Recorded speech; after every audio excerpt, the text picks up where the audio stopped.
Assalamualaikum warahmatullahi wabarakatuh.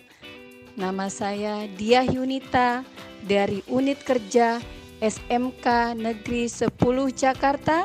Saya adalah peserta pelatihan upskilling dan reskilling untuk guru SMK berstandar industri gelombang 3 tahun 2024. Diklat ini diselenggarakan oleh Balai Besar Pengembangan Penjamin Mutu Pendidikan Vokasi, Bisnis dan Pariwisata. Baik, dalam kesempatan kali ini saya akan mendemonstrasikan klaster pengelolaan kas kecil. Silakan menyaksikan. Pagi Bu. Pagi Ibu Dia, silakan. Ya Bu. Baik Bu. Ya Bu, ada yang bisa dibantu? Iya Bu Dia, saya minta tolong. Iya Bu. Bu Dia membuat kas kecil ya. Oh baik Bu, kas kecil ya Bu. Iya. Terus kalau nggak salah kita dapat hibah ya Bu Dia. Oh. Bantuan. Oh iya Bu, kita mendapatkan bantuan dari PT Panasonic karena kemarin kita membeli dalam jumlah yang besar. Oh. Jadi mendapatkan hadiah ya berupa satu televisi ukuran 50 inch. Oh, Seperti itu. alhamdulillah. Iya. Itu jangan lupa dicatat ya Bu Dia. Oke, baik Bu. Berarti dicatatnya di dana non kas ya Bu Iya ya? betul. Karena kan itu kan hibah ya bantuan. Terus fisiknya itu berupa televisi kan. Iya. Baik Ibu. Jadi masuknya ke dana hibah ya Bu? Iya. Baik Ibu. Nanti saya akan buatkan laporan kas kecilnya berikut dengan bukti-bukti transaksi yang sudah kita melakukan pembelian, pengeluaran dan lain sebagainya, dan juga tentang penerimaannya juga ya Bu ya. Iya. Nah nanti juga saya akan catat tentang dana hibah ini, dana non kas ini Bu. Iya. Nanti kalau setelah sudah selesai Ya. kasih ke saya biar saya cek terlebih dahulu. Oh baik Ibu, siap. Apa ada lagi Bu? Sudah tidak ada Bu Dia. Oke baik Ibu, saya kerjakan Ibu. Iya, terima kasih Bu Dia. Terima kasih.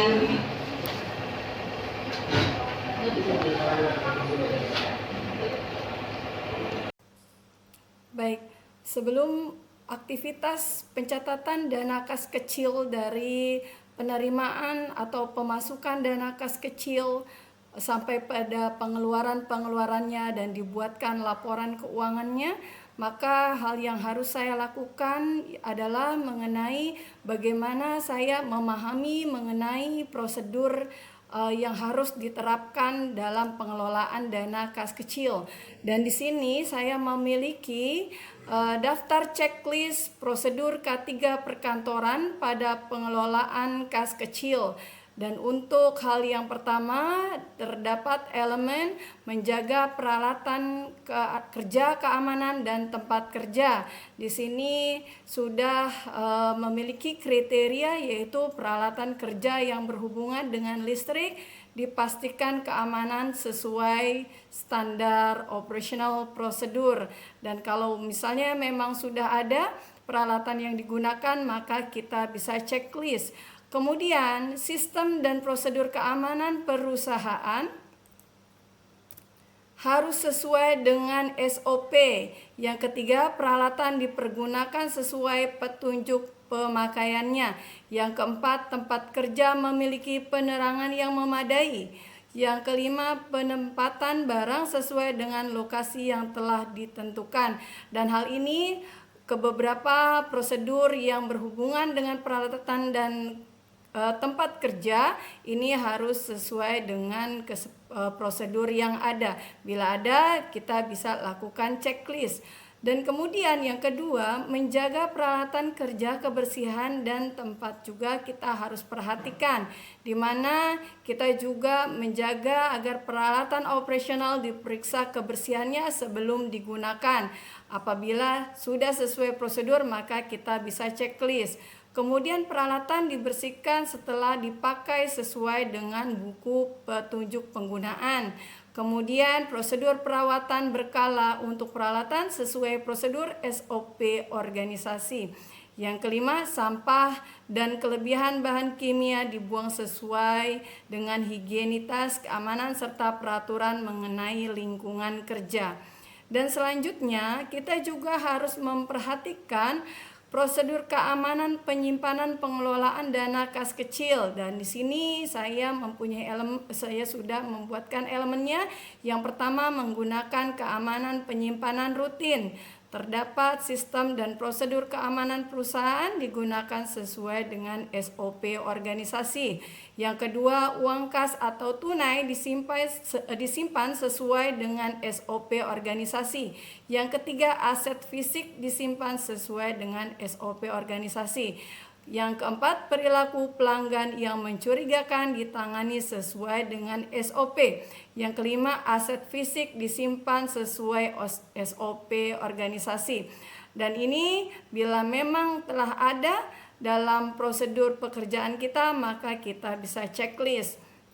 Yang kedua, meminimalisir pencurian. Dan tindakan ini dapat dilakukan yaitu tindakan tepat sesuai peraturan dilakukan untuk mengurangi pencurian.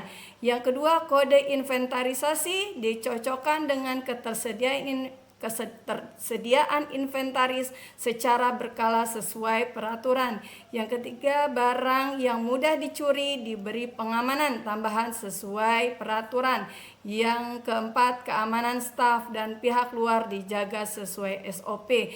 Dan prosedur ini ditetapkan oleh pimpinan kami. Dan selanjutnya untuk daftar checklist yang lain yaitu lembar list prosedur K3 perkantoran yang dilakukan di perusahaan kami. Yang pertama, terdapat alat pemadam api ringan, terdapat alat distribusi listrik. Yang ketiga, CCTV yang sudah diadakan. Yang keempat, brankas untuk melakukan penyimpanan. Yang kelima, terkunci pada aplikasi Microsoft Office. Artinya di sini setiap pekerjaan sudah dilakukan proses protected. Dan ini kalau misalnya memang sudah ada, bisa di checklist. Demikian prosedur yang harus dibuat di perusahaan kami. Baik, setelah saya mendapatkan informasi atau instruksi dari pimpinan untuk melakukan pencatatan dana kas kecil terhadap penerimaan maupun pengeluaran perusahaan kami di bagian kami, maka hal yang harus saya lakukan adalah mempersiapkan segala macam dokumen, baik itu transaksi-transaksi yang dilakukan pada bulan Mei 2024 sampai penerimaan beserta pengeluarannya. Maka hal yang harus saya lakukan pertama kali adalah saya melakukan pencatatan penerimaan dana kas kecil. Nah, di sini kami akan melakukan pencatatan untuk dana kas kecil. Untuk bukti penerimaannya kami mendapatkan 10 juta rupiah. Hal ini karena perusahaan yang memberikan keuangan sebesar 10 juta karena menggunakan metode impres, di mana setiap bulannya akan mendapatkan sejumlah uang yang tetap. Dan di sini kami mendapatkan uang sebesar 10 juta rupiah. Nah, di sini bukti penerimaan yaitu dengan nomor BKM 01-MGF-5-2024 diterima dari bagian bendahara uang sejumlah 10 juta rupiah untuk keperluan dana awal kas kecil bulan Mei 2024. Dan ini disetujui oleh pimpinan kami, dibayar oleh bendahara, dan juga diterima oleh saya, Diah Yunita, sebagai sekretaris. Kemudian langkah yang harus saya lakukan yaitu saya harus melengkapi dokumen-dokumen transaksi. Nah, di sini saya sudah menyiapkan bukti dokumen transaksi pembelian dan juga saya sudah mempersiapkan laporan bukti pengeluaran kas kecil, dan di sini transaksinya sudah saya catat. Nah, kemudian dari bukti transaksi pengeluaran dana kas kecil ini hal yang harus saya lakukan adalah saya mengisi atau melakukan proses pengisian terhadap bukti-bukti transaksi yang saya terima. Yang pertama adalah saya menerima transaksi tadi sebesar 10 juta rupiah. Di sini saya tulis pengisian dana kas kecil sebesar 10 juta rupiah. Nah, kemudian terjadi transaksi di bulan Mei di tanggal 3 Mei. Di sini tanggal 3 Mei dengan BKK 01 yaitu sebesar 1.200.000 rupiah, yaitu untuk pembayaran PAM. Sebesar kami masukkan ke dalam bukti pengeluaran. Nah, kami masukkan di sini ada kolom tanggal, nomor bukti, keterangan penerimaan pengeluaran. Nah, di sini ada pos akun yang didebet, ya ini pos-pos pengeluaran seperti ATK, konsumsi, transportasi, dan lain-lain. Nah, maka dari itu kita lanjut kepada pengisiannya, yaitu yang pertama adalah pembayaran PAM sebesar 1.200.000 rupiah. Kita masukkan ke dalam pos pengeluaran 1.200.000 rupiah. Dan di sini kita sudah mencatat 1.200.000, kita copy. Lanjut kita masukkan ke dalam akun yang didebet atau pos pengeluarannya. Di sini ada ATK, konsumsi, dan transportasi. Berhubung pos pengeluaran untuk pembayaran PAM tidak termasuk ke dalam ketiga hal ini, maka saya masukkan ke dalam yang lain-lain. Lanjut, untuk transaksi berikutnya adalah melakukan pembayaran untuk listrik, pembayaran listrik. Sebesar 780.000 rupiah. Dan untuk pembayaran listrik ini kita akan masukkan ke dalam pos pengeluaran lain-lain.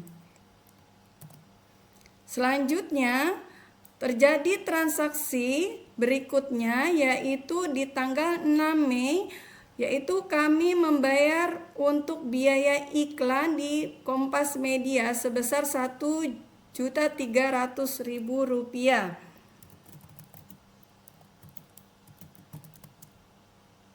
Pembayaran iklan sebesar 1.300.000 rupiah. Dan ini kita masukkan juga ke dalam pos lain-lain. Dan selanjutnya di tanggal 8 Mei kita melakukan pembelian paket nasi lengkap.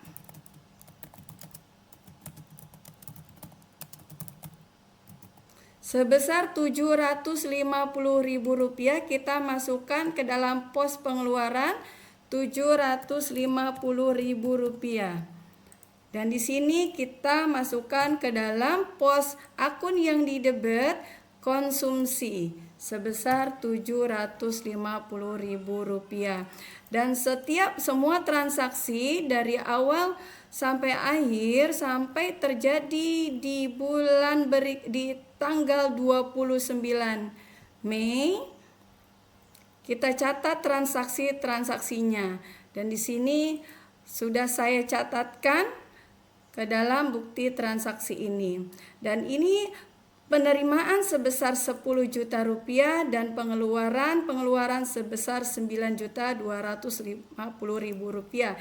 Caranya adalah dengan mengetik sum, lalu kita tarik sejumlah pengeluaran, akan didapatkan pengeluaran kita 9.250.000 rupiah. Dan dengan dana penerimaan sebesar 10 juta rupiah dan pengeluaran sebesar 9.250.000 rupiah, kami dapatkan saldo sebesar 750.000 rupiah. Dan di sini saya akan melakukan pengajuan dana kas kecil untuk di bulan Juni sebesar Rp9.250.000. Dan informasi tentang laporan keuangan ini sudah kami sampaikan kepada pimpinan kami dan sudah diketahui dan dibuat oleh saya, Diah Yunita, sebagai sekretaris. Dan langkah selanjutnya, hal yang harus saya lakukan adalah melakukan pengajuan dana kas kecil. Nah, di sini pengajuan dana kas kecil untuk bagian pemasaran, periode dana kas kecil untuk 1 sampai 31 Juni 2024, dana tetap yang kami dapatkan sebesar Rp10 juta dengan saldo yang sudah saya sampaikan di sini sebesar Rp750.000, maka kita bisa tulis di sini sebesar Rp750.000. Dan untuk pengajuan dana berikutnya sebesar Rp9.250.000. Dan untuk pengajuan dana di bulan Juni kami sudah sampaikan dan diketahui oleh Ibu pimpinan, dibuat oleh bendara, diajukan oleh saya. Itulah langkah untuk pencatatan dana atau laporan kas kecil dengan metode Impress. Kemudian untuk informasi bahwa perusahaan kami mendapatkan berupa bantuan atau hadiah, berupa hadiah yang diberikan oleh perusahaan rekanan kami, di mana kami melakukan pembelian dalam jumlah yang besar dan mereka memberikan hibah atau hadiah sebuah satu televisi dengan ukuran 50 inch dengan merek Panasonic. Nah, ini kami masukkan ke dalam debit, yaitu aset. Sejumlah harga satu buah televisi 50 inch seharga Rp6.094.000, di mana hibah ini kami masukkan ke dalam juga akun kredit, yaitu hibah sebesar Rp6.094.000. Demikianlah pencatatan untuk dana non-kas dari hadiah yang kami terima dari perusahaan rekanan kami. Selanjutnya, setelah kita melakukan pencatatan laporan dana kas kecil di bulan Mei, hal yang harus dilakukan selanjutnya adalah kita melakukan penyimpanan terhadap laporan dana kas kecil ini. Yang kita lakukan adalah kita klik file, lalu save as, kita simpan di komputer kita untuk pencatatan dana kas kecil.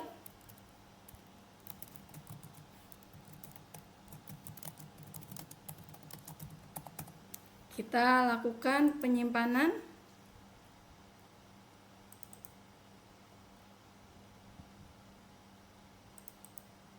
Seperti ini, save. Nah, berarti kita sudah melakukan penyimpanan dana kas kecil. Selanjutnya, setelah kita sudah melakukan penyimpanan di komputer kita, hal yang harus dilakukan adalah mengeprint, ya. Kita lihat, sebelum kita melakukan pengeprintan, terlebih dahulu harus dicek apakah laporan keuangan ini sudah layak untuk kita print. Karena bisa jadi untuk laporan keuangan ini tidak sesuai dengan prosedur pengeprintannya. Kita lihat di sini, saya pilih view dan saya pilih page break. Preview, dan di sini terlihat bahwa lembaran untuk pengeprintan sudah pas, artinya tidak keluar dari lembar berikutnya. Dan setelah kita cek sudah pas dengan kertasnya, itu ukurannya, orientasinya landscape dan skalanya 80%, maka bisa kita lakukan pengeprintan. Dan lanjut, yaitu kita print. Nah, di sini proses printnya kita cek dulu apakah sudah pas laporan dana kas kecil di lembaran pertama. Lanjut kita pilih komputer dan printer yang terkoneksi. Kemudian kita klik satu, maka kita bisa melakukan pengeprintan. Lalu klik print. Seperti itu. Nah, untuk menjaga agar arsip kita tidak terbuka oleh orang lain atau tidak bisa dibuka oleh orang lain, maka hal yang kita lakukan adalah kita memprotek atau menjaga keamanan informasi keuangan kita. Nah, di sini kita bisa klik Protect Book, ya. Lalu kita pilih Encrypt with Passport dan kita tulis nomor paspor yang bisa kita gunakan, hanya kita yang tahu, yaitu dengan kode 1234. Oke. Lanjut, re-enter paspor 1234. Oke. Nah, berarti sudah terjaga laporan keuangan kita. Dan di sini kita bisa close, save. Ya. Lanjut, kita ingin membuka kembali, kita cek apakah kita bisa membuka kembali laporan keuangan dana kas kecil tadi. Tadi tertulis pencatatan dana kas kecil. Nah, di sini kita bisa lihat 1, 2, 3, 4. Oke. Berarti ini data yang kita dapatkan untuk laporan dana kas kecil kita. Seperti itu.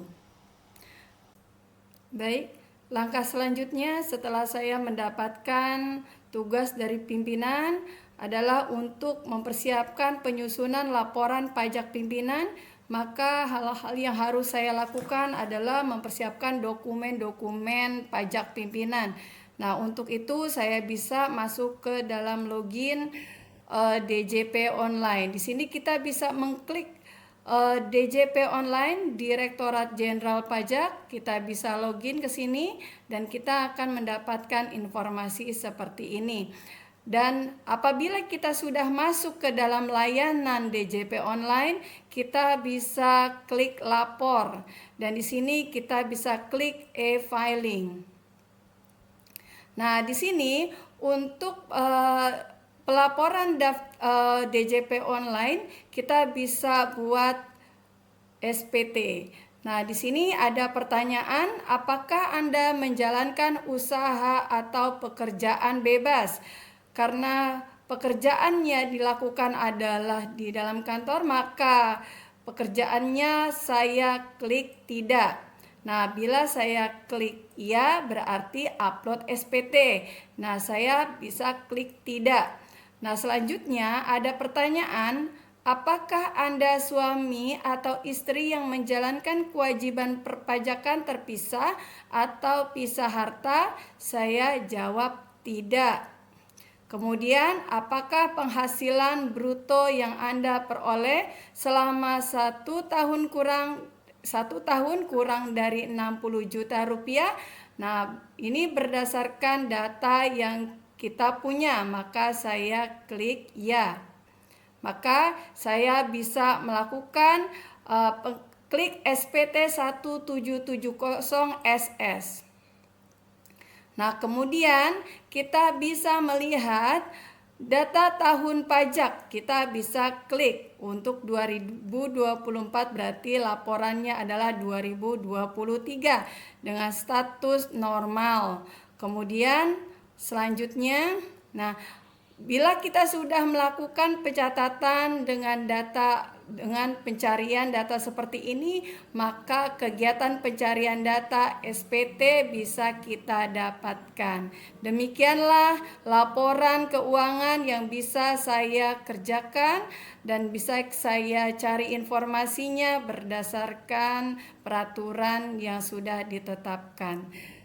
Demikianlah hasil kerja saya. Saya ucapkan terima kasih. Iya, Bu Dia, silakan Ibu. Ibu. Pagi. Ya, Ibu, Ini tadi kan Ibu sudah minta berbagai berkas tentang pengeluaran kas kecil maupun dana non kas kita karena kita mendapatkan hibah. Nah, ini sudah saya kerjakan tentang pemasukan, berbagai pemasukan maupun pengeluarannya, bukti-bukti transaksinya di dalam sini. Baik, saya cek terlebih dahulu ya Bu Diah ya. Baik. Oke, ini laporan kas kecil ya. Iya, Ibu. Ini sudah sesuai dengan bukti-bukti pengeluaran yang terjadi Sudah, di Ibu. perusahaan. Sudah. Oke, nanti saya minta tanda tangan petugas kas kecil juga ya Baik, Ibu. sebagai bukti. Nah, ini kan ada dana non kas ya. Kita Iya, ada hibah atau bantuan Iya, dari Ibu. Panasonic ya, Iya, berupa Ibu. televisi. Minta tolong nanti diinventaris. Baik, Ibu. Nanti kalau perlu kita dicapnya itu, kalau itu misalkan tahun berapa kita penerimaannya, Baik. biar kita tahu nanti penyusutannya seperti apa. Oh iya, Ibu. Baik, siap. Ini untuk laporannya sekitar saya cek sudah sesuai yang Iya, Ibu. saya inginkan. Paling nanti saya cek lagi lebih teliti lagi per tanggal kan Iya. ini. Oke, ini udah cukup sih ya. Ya, terima kasih, Ibu. Ya, saya terima kasih. Saya izin pamit. Ya, Assalamualaikum. Waalaikumsalam. Ya itu